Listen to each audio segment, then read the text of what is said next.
Welcome to another C.A.T.C Studios movie review. Today, I will be talking about the very first Hobbit film, The Hobbit: An Unexpected Journey. I will give the film a score in each category, and I will figure out where it places on the C.A.T.C Studios movie meter. Now, I'm going to review the movie, but please understand that because this movie is adapted from a book, it will require me to make critiques on the book from time to time. Spoilers are ahead! Let's get right to it. The first category is lighting. Throughout most of the movie, the lighting is pretty unnoticeable, but there are a few areas where it does improve the scene. One of the scenes is when the dwarves show up in Bag End. When they first arrive at Bag End, the lighting is dim, and it kind of makes you question the dwarves. Like, what are they doing here? But as the party continues, the lighting gets more warm and welcoming. Just like the party continues to get more, party-like. The glasses and crack the plates. That's what Bilbo Baggins hates. The other scene is when Gollum is playing riddles with Bilbo. In this scene, the lighting is dark and gloomy and keeps you on your toes whenever Gollum is around. If Baggins loses, we need to go. Fair enough. Other than that, the lighting is not very memorable. For these reasons, the score for lighting is 7 out of 10. The second category is sets. To give you an idea of how good the sets are in this movie, there is literally a tourist attraction of the Shire in New Zealand. Seriously, you know the sets are good in a movie when they could just have plain old grass and still have it look amazing. Then the parts where they have building structures are still amazing. Bag End is pleasant and warm, Rivendelle is elegant and regal, and the halls of Erebor are epic and grand. Each forest is, what's the word? Woodsy? Yes, woodsy. Each of the forests is woodsy. I literally cannot find a place in the movie where the attention to detail is not in full force. The only complaint I have is that I cannot get up and live in them. The score for sets is 10 out of 10. The third category is action. For a movie with several action scenes, they aren't the most entertaining part of the movie. One thing you can say for the action scenes is that there is a lot of creativity in them. For example, in one scene, the dwarves are using a ladder to ram into the goblins and push them out of the way, and in another scene, Gandalf is using his staff to light pine cones on fire and using them to chase off the wargs. You see what I mean?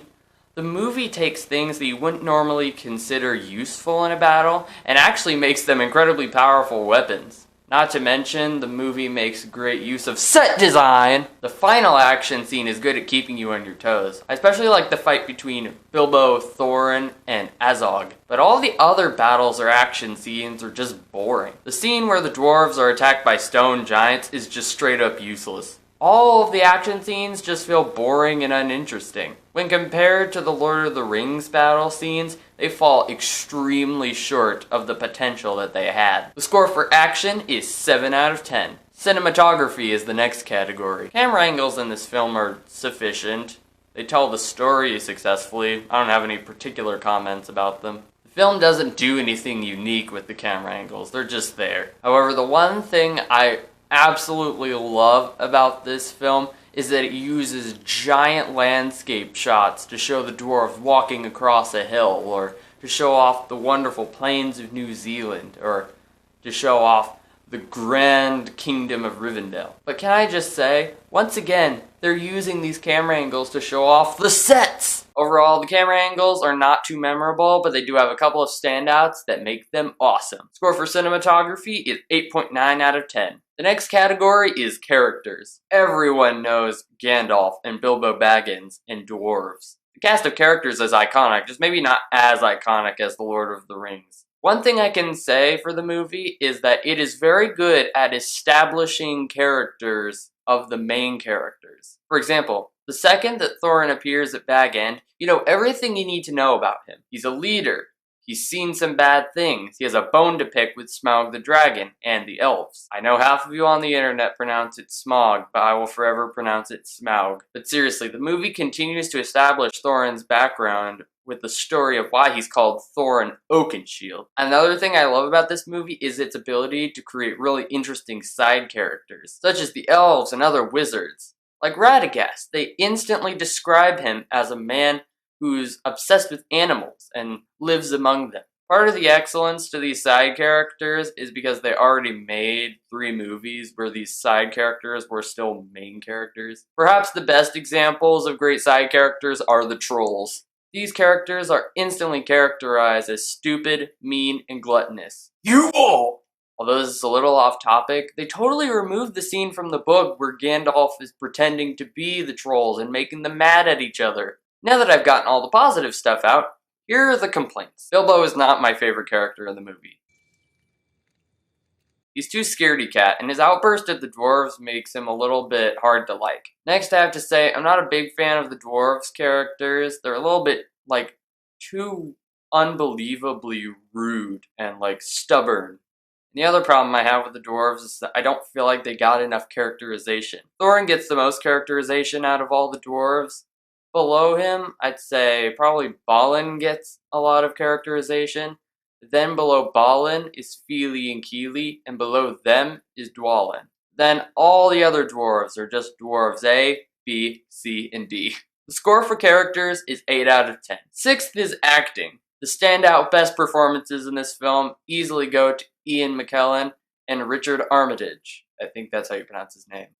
Or Gandalf and Thorin. One scene where the acting is top notch is the scene where Gandalf is conversing with Galadriel, Elrond, and Saruman. I feel like Ian's facial expressions during this scene are very good at telling the audience everything they need to know.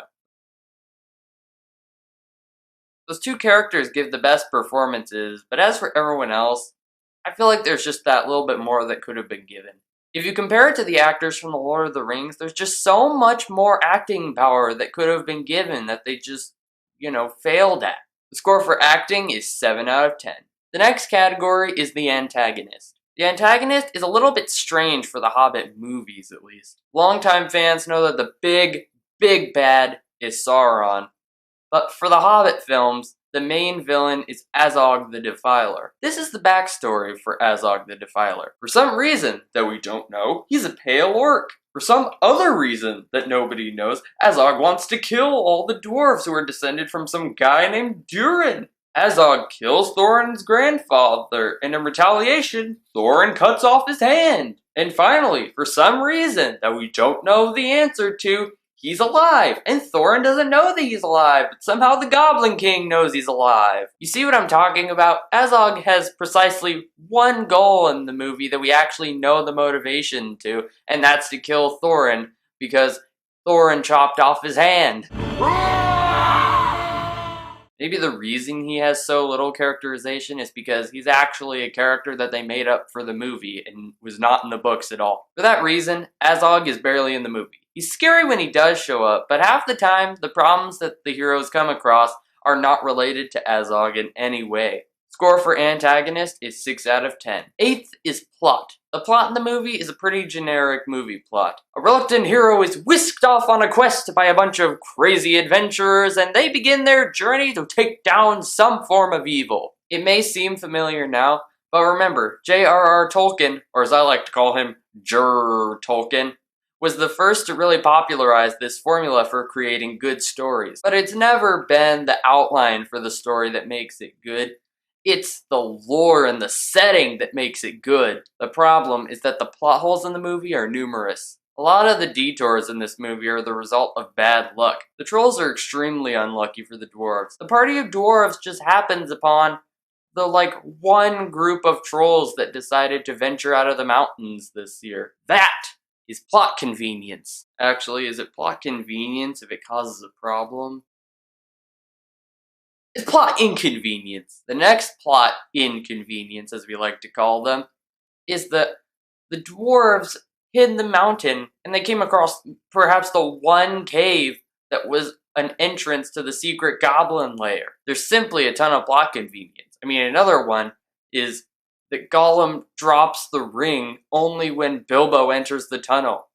That one, you might argue it was because the ring wanted Bilbo to get the ring, but they say in The Lord of the Rings that the ring did not intend for Bilbo to pick him up. Still, I believe it's a big coincidence that Gollum dropped it at that exact moment. And that's not even plot inconvenience, that's plot convenience right there. One other complaint I had is that I feel like they should have established the relationship that Gandalf and Bilbo had before Gandalf went to go and collect Bilbo. Overall, there are definite problems with the plot, but the formula does work and the holes can be overlooked easily. Plot score is 8 out of 10. The next category is score. The music in the film is composed by Howard Shore, who also composed the music for The Lord of the Rings. The music has 3 standout amazing songs. The first one is the Shire music. Here's the Shire music.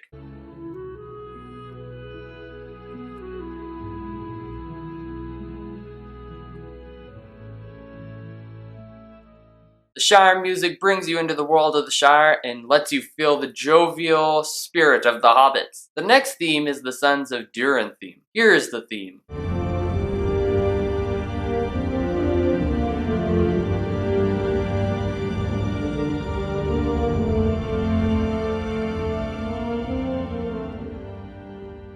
This is the theme of the dwarves. It's often used over a shot of them walking or on their adventure. It's also used in the song The Misty Mountains. Seriously though, the song will make you feel like you're on a grand adventure. The final theme is the theme of the ring, which is basically just the theme of the original Lord of the Rings movies.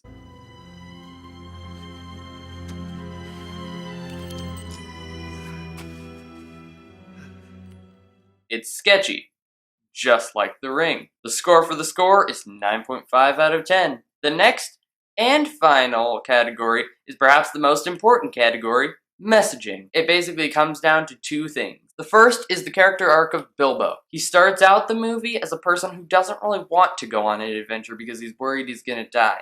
But as the movie progresses, he begins to, feel homesick. And that's what's really driving him to go back home. The statement being made is that I have to go out and see the world and go on adventures. The world isn't in books and maps, it's out there. So go and live in it. Have an adventure after quarantine is over. Seriously though, it's no coincidence that Bilbo's house feels dead and empty after the dwarves leave. The other lesson learned from the movie is learned through Thorin's arc in the film. Thorin starts out the movie as a critic of Bilbo, but by the end of the movie, he's come around to fully accepting and believing in Bilbo, and seeing his value in their group. Audiences everywhere should be encouraged to not underestimate the meek and weak. Hey, that rhymes. The small and not tall. The tiny and I have no rhymey. The score for messaging is 9 out of 10. Overall, The Hobbit: An Unexpected Journey is a great movie to watch as a casual viewer, but once you start to dissect it like I have, it becomes easier to find some faults. Overall, I enjoyed this movie and I will gladly continue watching it,